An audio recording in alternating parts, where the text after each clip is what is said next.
Hello, and welcome to Episode 2 of Film Scoring Psychology, the show that helps you, the composer, get inside the mind of the moviegoer audience. In this episode, we're going to talk about the psychological and emotional effects that music has on film. And yes, I know this probably should have been Episode 1, but oh well, too late now. Anyway, I've been doing a lot of research lately on the psychological side of film scoring, and I happened upon several studies on the effects of film music. One of these studies I found was entitled An Empirical Investigation of Effects of Film Music Using Qualitative Content Analysis by Claude Boullerjon and Marcus Goldenring. I know, sounds like a real page-turner. But this study is fascinating in that its goal is to see how the human mind interprets the same ambiguous short film with different styles of music underscoring it. The experiment in this study had 412 subjects watch the same short film, The Joker. This study was released in 1994 before The Dark Knight, in case you were wondering. This short film was meant to be ambiguous in meaning and was meant to feel like a smaller portion of a larger feature film. The film deliberately contained several allusions and cliches to allow the film to be interpreted in various ways. Other features of this film included prolonged shots to allow for the music to build in effect, minimal dialogue, high suspense at the end of the film, and parallel montages with numerous scene changes to allow for cognitive effort in the brain. The authors of this experiment hired 3 composers to write different styles of music for the film. The first composer, Rainer Kuhn, created a score in both a thriller and an indefinite style. The thriller style contained irregular drum patterns as well as organ notes and other diverse sounds. Kuhn's indefinite score utilized a pop idiom with instruments such as the harmonica, flute, piano, guitar, bass guitar, and percussion. The second composer, Eugene Thomas, also created 2 scores, one in a sort of crime style and the other in a melodramatic style. Thomas's crime score utilized a big band sound using sampled instruments. His melodramatic score contained a, quote, continuous catchy melody in a minor key. The score is described to have used sixths, suspensions, and a more traditional orchestra with piano and strings. The third composer, Pierre Rabin, also composed a score in the crime style. Now, if I understand correctly, his score used live musicians in a chamber orchestra setting. The instrumentation included a violin, trumpet, bass clarinet, guitar, piano, percussion, acoustic, and electric bass guitar. Rabin's score also employed several leitmotifs to represent several elements contained in the film. Now, as for the film, it starts out with an establishing shot of a train passing from left to right. Inside the train, we see an elderly man sitting in a first-class compartment wearing a gray suit. The elderly man then takes a black and white glass photograph out of his wallet. After looking at it, he puts it back in his wallet and takes out a Joker card, hence the name of the film. The card contains the inscription, "Good luck," on it. The scene then dissolves to a different location, what seems to be a neighborhood of houses. We then see an interior shot of one of the houses. There are clothes on a sofa, a champagne bottle, and glasses on a bedside table, as well as an alarm clock. The alarm clock goes off, waking the couple in bed. As they get up, the camera zooms in to look at the alarm clock. The scene then dissolves to look at a station clock. We then see the train from earlier pull into the station and the elderly man gets off the train. He then proceeds to go downstairs to board a subway. The subway then leaves the station and the scene cuts back to the house. We see the man and woman sit down to eat breakfast. We see the woman pour some tea and the man giving the woman a roll. The scene once again dissolves into another subway station in which the elderly man departs from the subway, goes up the stairs, and walks to the same house that we saw before. The man enters the house and goes to the same apartment as the couple. The elderly man walks through the house until he sees the face of the woman. From there, at a total runtime of 9 minutes and 45 seconds, the film fades out to black. Yeah, talk about ambiguous. Now, for the experiment itself, 21 groups of 14 to 92-year-olds were evenly spread out based upon characteristics. Before watching the film, they were given the first and second part of a questionnaire that asked for personal information and an assessment on media competence, respectively. After watching the film, the subjects received the third part of the questionnaire, which asked both closed category and open-ended questions about the film. After completing this, the subjects then received the fourth and final portion of the questionnaire that assessed their musical experience.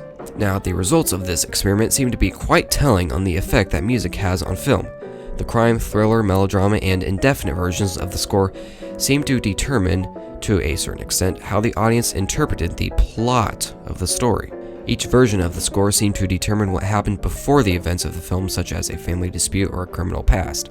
Although it seems that throughout all the versions of the score, the subjects said that the intentions of the elderly man seemed to be to visit the couple. However, the scores were still telling of how some subjects would interpret the film.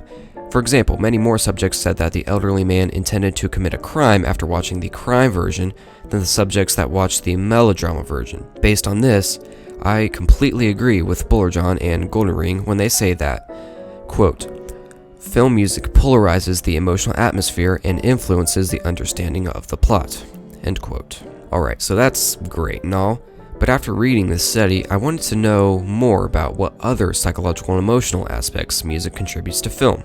As I was searching for this on the ever-handy Google Scholar, I discovered a chapter written by Annabelle J. Cohen called Music as a Source of Emotion in Film from the book Handbook of Music and Emotion. The chapter first goes over the definition of emotion in the context of film and music, then it goes over the history of music and film. Then things start to get really interesting. First, Cohen describes two types of worlds in the film world.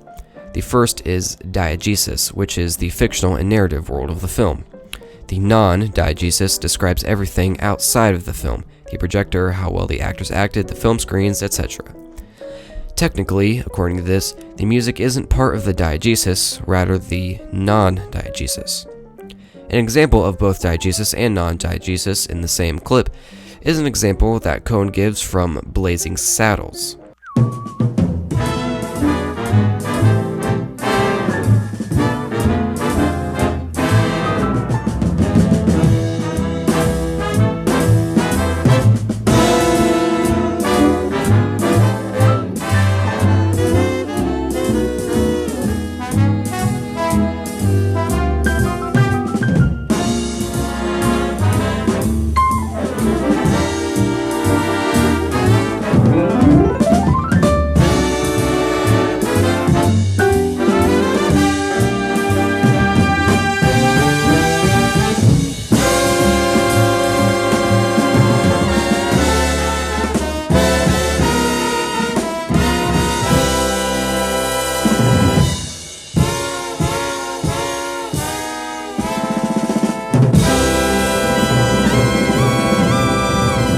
The audience selectively pays attention to only the part of the music that makes sense with the narrative.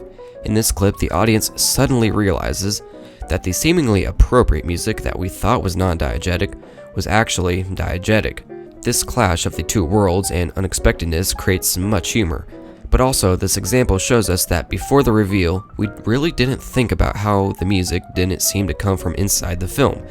Rather, we focused in on the story because the music made sense here. This is what the chapter calls inattentional blindness, which causes the audience to rarely notice impossible details of the film. For example, when watching Apollo 13, do we pay attention to the fact that there isn't a symphony orchestra playing outside of the Apollo lunar module? Of course not. This inattentional blindness causes us to depart from this impossible aspect of the film and become fully engrossed with the narrative. An example of this inattentional blindness could come from the movie Witness.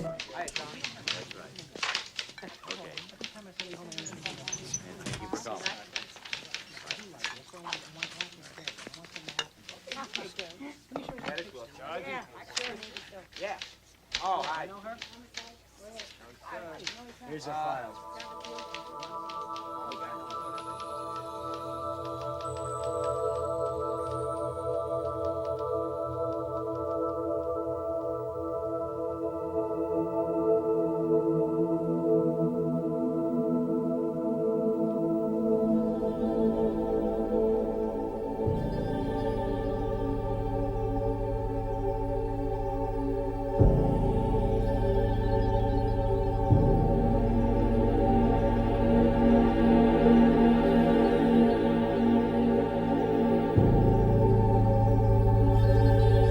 In this clip, did we notice the fact that the music slowly replaced the noisy police station?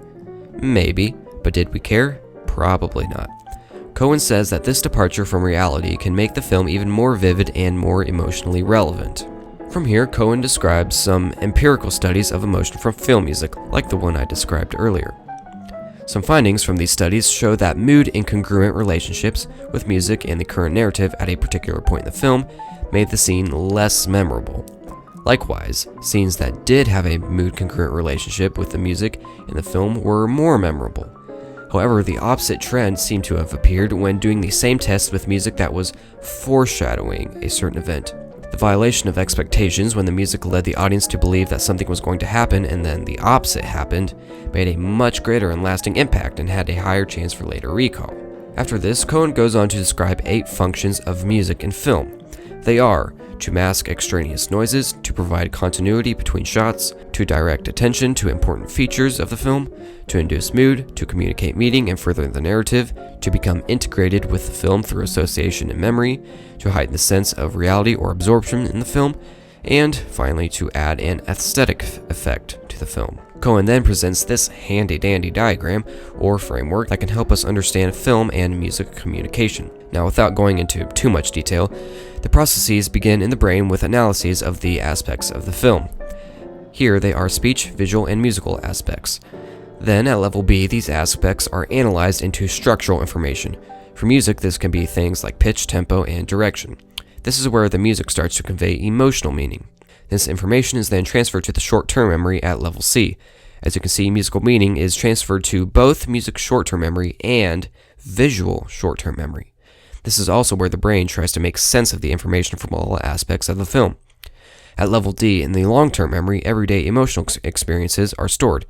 Finally, these emotional experiences are matched with the information in the short-term memory. Now, that all sounds confusing at first glance, but I think the most important part of this framework is how the musical meaning contributes to both the short-term memory and the visual narrative. And that's one of the most important jobs of the film composer.